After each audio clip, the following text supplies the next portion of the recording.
June 8న చేపలు తినాలి. ఎందుకో తెలిస్తే షాక్ అవుతారు. మృగశిర కార్తె అనగానే అందరికీ ముందుగా గుర్తొచ్చేది చేపల వంటకాలు. ఈ రోజున ప్రతి ఇంట్లోనూ చేపల కూర లేదా చేపల ఫ్రై వండుకోవడం ఒక ఆచారంగా వస్తుంది.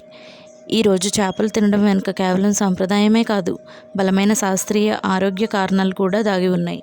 ఎండాకాలం నుండి వాతావరణం ఒక్కసారిగా చల్లగా మారినప్పుడు మానవ శరీరంలో ఉష్ణోగ్రత అకస్మాత్తుగా పడిపోతుంది.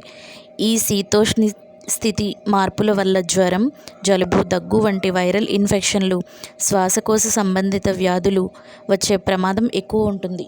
చేపల్లో ఒమేగా 3 ఫ్యాటీ యాసిడ్లు, విటమిన్లు, ప్రోటీన్లు పుష్కలంగా ఉంటాయి. ఈ శరీరంలో రోగనిరోధక శక్తిని పెంపొందిస్తుంది.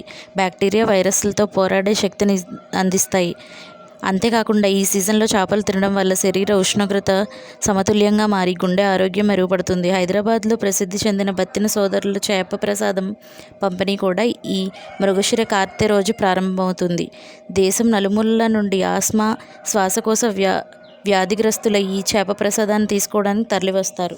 శాకాహారులు ఈ రోజున చేపలకు ప్రత్యామ్నాయంగా బెల్లం, ఇంగువ కలిపిన మిశ్రమాన్ని లేదా చింతచిగురు వంటకాలని తింటారు.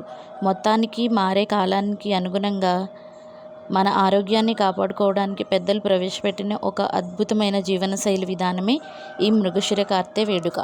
ఈ ఇన్ఫర్మేషన్ వర్తి అనిపిస్తే మీ ఫ్రెండ్స్ అండ్ ఫ్యామిలీ మెంబర్స్కి షేర్ చేయండి. ఇలాంటి త్వరిత సమాచారం, అద్భుతమైన విషయాలు, ఆసక్తికరమైన విషయాలు, ప్రపంచ విశేషాల కోసం తెలుగు ఫ్యాక్ట్స్ వైర్ యూట్యూబ్ ఛానల్ని సబ్స్క్రైబ్ చేసుకోండి.